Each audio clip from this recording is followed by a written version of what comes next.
It's time to join together, start this day off great, and get ready to rise. Who is excited? We have our live studio audience here, and we're so excited to come together today. I've been looking forward to seeing you all tremendously because we are going to focus on something that the intention will be to create a real difference in your week. When we come together for this work, the goal is to leave changed, shifted with a new idea, a new strategy, something that we can do differently than we might have done the week before. And what we're going to jump into today is, again, like I said, a topic that might be slightly uncomfortable, but I think has the potential to create a breakthrough. So I don't watch the news. I haven't for decades. I don't listen to a lot of, I don't do doom scrolling and fear-based media and that kind of thing. And if you're someone who lives like I do and don't choose to take in a lot of that type of media, people still tell you things, right? You'll still get sent an article. You'll still hear something. So I feel like I get informed whenever I need to get informed. That's what I hear what I need to hear. And one of the things that I do love reading and I do seek out and I do consume is actual research. I like hearing research. I like learning data. I like knowing things about what's happening in the marketplace and the industries that we're in. And you've heard me talking about this all year long in 2024, that buyer trust is right now at a low point. People who are seeking authors, experts, doctors, lawyers, coaches, practitioners, and anything else in the world, courses and, travel, anything at all. When there's economic contraction, like we've had this year, there is a decrease in buyer trust, consumer trust. There's an increase in hesitancy and kind of hoarding and sort of wanting to play it safe, right? We've been talking a lot about this in our various master classes and programs, and those of you that are training with us at Thought Leader Academy, all about this. We've been talking about the antidote. What are the antidotes in an environment, in an ecosystem where people feel afraid and they feel cautious and they feel hesitant? And so what I want to talk about today, I was with a group last week and I said, we're really in a trust valley. Okay, so if you're watching on social, you're here in the Zoom room, you could put TV if you can, and not the television, but trust valley if you relate to that in some way. Like we're in instead of a peak of like, woo, I believe in everything and I'm filled with optimism and like game on, we're in a trust valley right now. And that can seem like a negative thing. But what I want to explore today are the steps that I think are really powerful to rise out of a trust valley. Okay. So I'm interested to see if this is resonating with you as we go through. Leave a comment or put something in the chat. If you can, as we explore this and as we pull this apart and tease it apart, think this is something you've experienced or seen in your world in the last few months. Now, the trust valley, right? This is about rising, like we're here talking about the rise. And so we go into a valley, we can think that's a negative thing, or we think it's a detour, or we think it's whatever. But I want to just talk about the steps that I use when I experience, some kind of a valley, if you will. And ideally, we're going to get to a place, and we'll check at the end of this episode, if we could learn to be excited about a valley as well as a summit.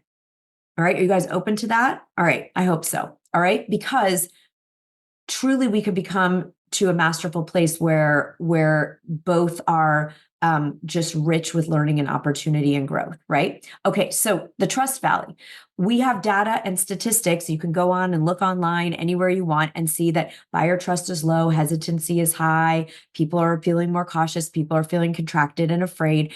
And the first place I go if I'm experiencing a trust valley is to look inside.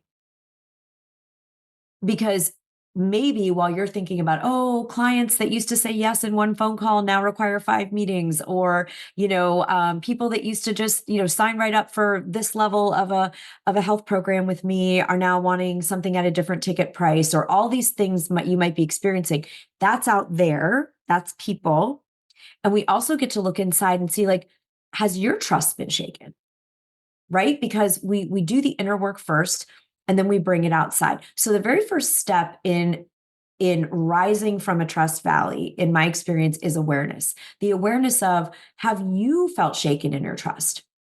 Have you lost trust in what you're offering, what you're doing, the world, the people you're here to serve? Like, is there a shake and a valley in trust there? That's important to know. And the other really, really, really, really, I'm going to add really, really, really to this, really important thing is to understand that what's going on for other people, if you have been talking to people that are feeling a trust valley, that it is not about you. It is not personal. It is not about what you offer and your business. Not that we can't always be improving and listening and pivoting. And of course, we do all those things. But the trust valley is like that is just a thing that can happen in certain economic markets and certain times and periods in history. And what I hear a lot is I have people call me, our clients and people, and they say, oh, I guess what I'm doing, people don't want it. What I'm doing isn't valuable, or something's wrong with me. Something's wrong with my business. Something's wrong with my vision, wrong with my book, wrong with my messaging. Now, there may be opportunities to improve and tweak and improve. Sure. But to take this personally and to personalize it in such a way that you start to doubt things that actually do work, that are valuable, that are meaningful, is what I want to call us out on today. Okay. So I want to hear in the comments on social or in the chat, if you're in the live audience, like, what does that resonate with you? Have you been personalizing the trust valley in any way this year? And you can just say me if you feel comfortable sharing that, because that's what I'm hearing people do. And I have done that many times myself, and it feels really bad. And then the problem is that we don't rise to be the leader we need to be in the trust valley to lead people out of the valley to the top of the mountain, right? Because then we get swept up in pathologizing ourselves and our offers and our value and our mission and our movement and our message. And then we're derailed. There is a huge difference to me between my intuition or getting some feedback that says, oh, there's something to change here. There's a different way to do this service or offer, versus staying the course and understanding, oh, people are in a trust valley. And the solution is not to go down in the valley and build a cabin and all move in there together. Let's just camp temporarily and start hiking a little more every day out of the valley. Okay. You with me? Do we have okay. So that's the first step, is awareness of the fact that the trust valley is not special or unique to any of us. And it could just be something that's going on internally with you and externally with others because of environmental factors. Yeah, we don't want to build a cabin down there. Let's build that gorgeous home up on the summit with the view. Okay, now I'm going to give you a little bit of a paradox for step number 2. All right. First, we get aware it's not personal, and we get aware of if we've lost trust and we're kind of building a cabin in the valley. The second step, then what we do is say, if I was going to make an opportunity out of this experience, what would it be? Right? So instead of feeling punished, like, oh, I have to learn a lesson and I'm being punished by the universe and, whatever. How about what great leaders do is they make a gift and opportunity in every experience. There are gifts in the valley. Before we pack up and leave, there might be beautiful gemstones and that are going to heal people. There might be incredible fruits and trees and things that only can grow in the valley. And we don't want to miss the gifts that are going to improve our lives and others' lives by just, sulking in the valley, just hibernating in the valley, checking out, watching Netflix the whole time we're in the valley. Like, let's explore the valley and see what's there. Now, what could that look like? Well, for me, when I'm down in the trust valley with, if people are down the trust valley and I go down in the trust valley, it's like, what do I get to get really, really, really good at? When you're on top of the mountain, you just say, hey, I'm doing this thing. And everyone runs up there and signs up and, pays you and you go have the experience. That's really fun. It's awesome and enjoy it. When we're in the valley where people are like, I got to think, I'm not sure, they ghost, they don't show up, whatever it is.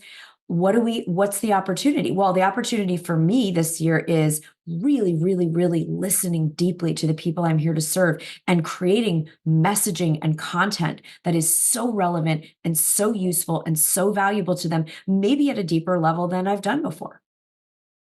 Right? So I have an opportunity to get better at messaging, at copywriting, at listening, at articulating, at serving, right?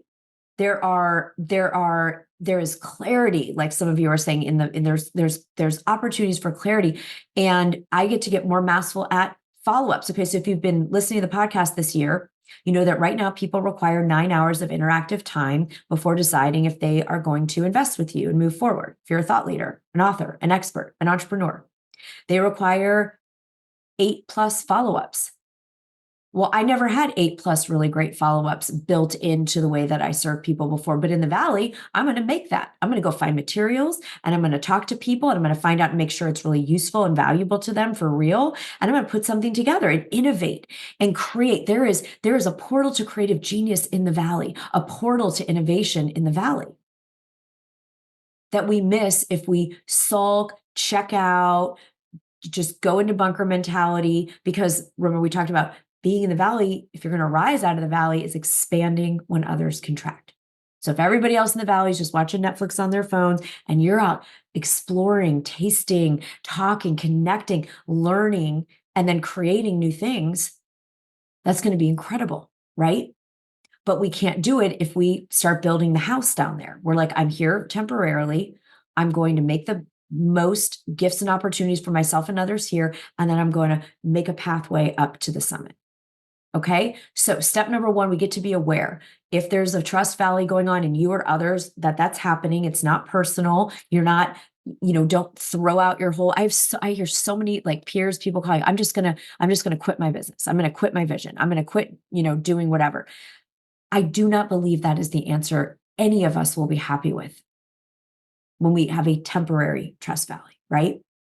So number 2, what are the gifts and opportunities that we can create? Not a punishment, like I have to learn a lesson, but I'm down in the Valley and there's actually some cool stuff down here. What do I get to become more masterful in and good at and disciplined and do reps around, right? Okay. The third really, really crucial piece is hope. One of the most important energies, vibrations, and messages for ourselves, if we're in a trust valley with our vision and the universe, or others who might be in a trust valley around investing and stepping forward and getting their transformation, is showing a vision of what's possible. Staying in the what if, the possibility, the hope. Here's where we've come through it. How do we deliver that? It can be through storytelling. What's another valley you've been in and how you got out? What's a valley people you've worked with have been in and how they reached the rise into their next summit? It can be stories. I love going and reading stories when I'm in a challenging time. I love going and reading stories of people who had to just do the most insane things to manifest their vision. They had to go through hundreds of rejections. Jack London, as the writer, got rejected 500 times before anyone published a word of his writing. 500 times.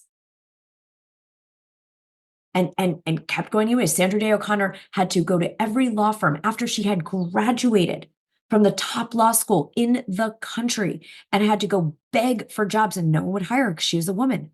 And then when they did, they hired her as a secretary and made her sit on a suitcase in the hallway with no office while she was smarter than pretty much everyone in that office, right? Like there's things, so there's storytelling to give hope. I really found it hopeful to listen to people like Tony Robbins this year talk about, oh my gosh, I actually love, he calls it, he talks about it in market terms, bear and bull markets. He's like, I've learned to love the winter as much as the spring. He's talking about the valley and the summit. And I thought, wow, that's some wisdom, because that's someone who's been here for more decades than I have as a business entrepreneur and coach. And if he was able to learn to love this, then let me get off my butt and start figuring out what, I get to love about it too. Okay. So hope for you and hope for others. Your homework today, listening to this, is to figure out what is going to activate and amplify hope inside yourself. Hope is contagious. Hope is contagious. When John F. Kennedy was in this contracted fear, there was a huge contraction. There was tension. The Cold War tension was going on. There was huge contractions. With tensions with Russia and the Cuban Missile Crisis, all kinds of scary things going on for people in the world. Felt very unsafe, very contracted. There were very big economic challenges, and that is the moment when, with the guidance and support of his advisors, that they launched the vision of going to space. Why on earth would they talk about bringing a really expensive, really out there, probably according to their math and everything couldn't be done?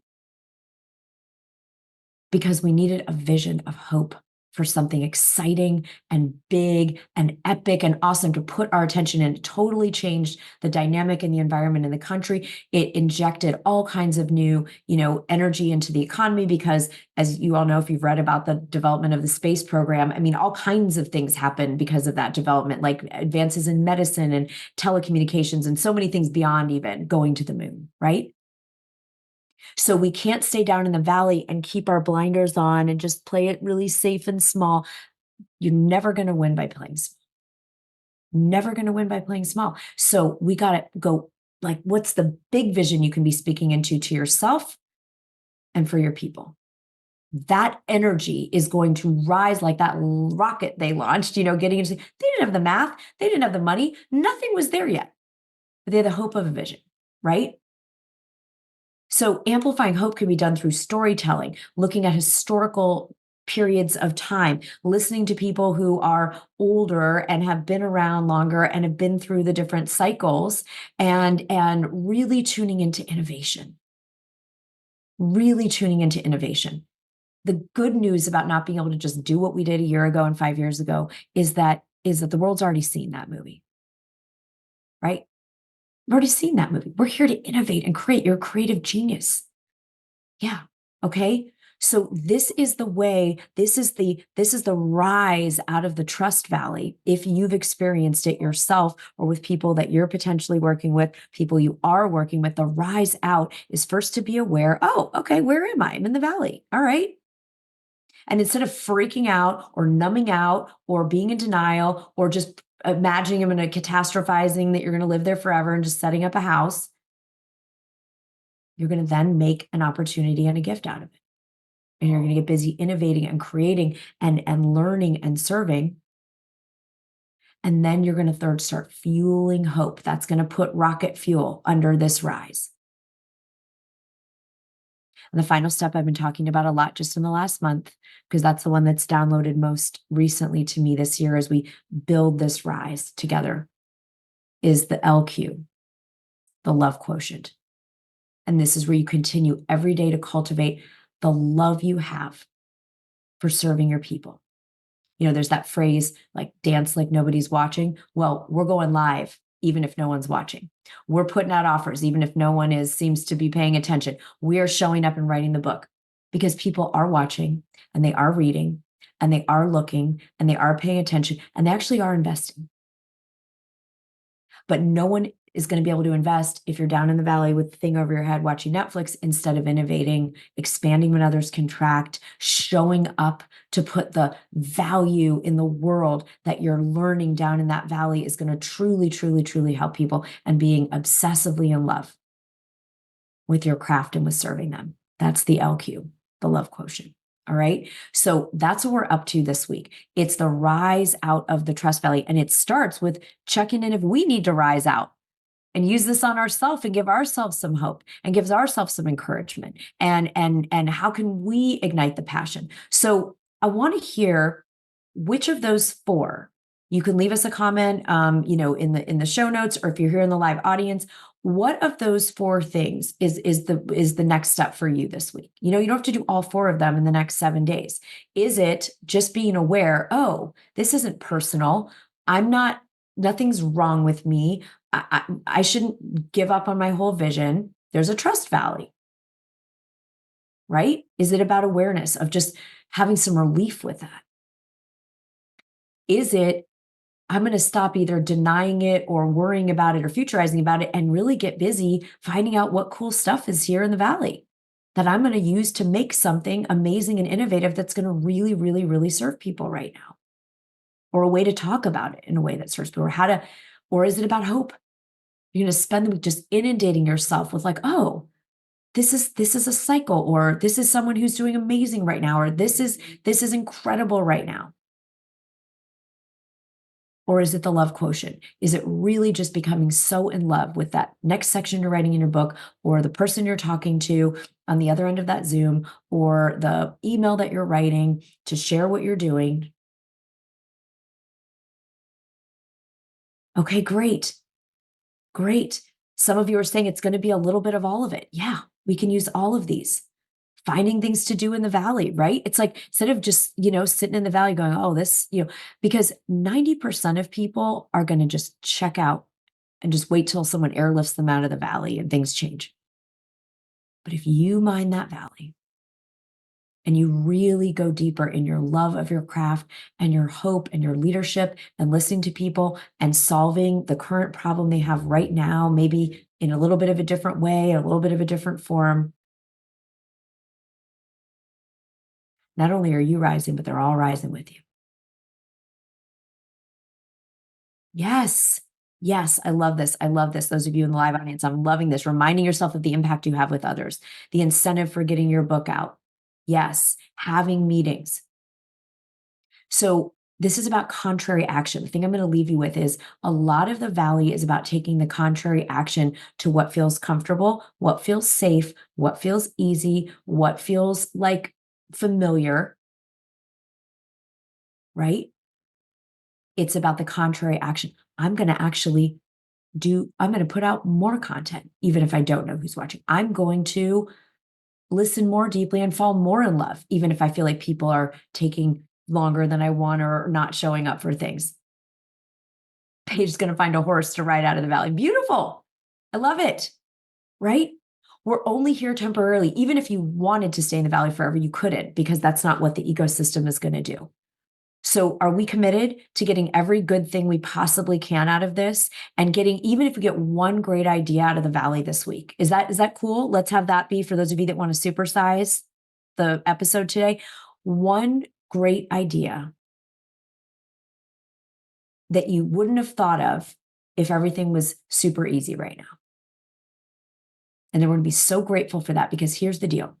When you're the one in the valley making things, innovating, serving people, being obsessed with how much you love them and the work, getting better at your craft, like tweaking and adjusting, that's where you've set yourself up from the valley to a 10x jump.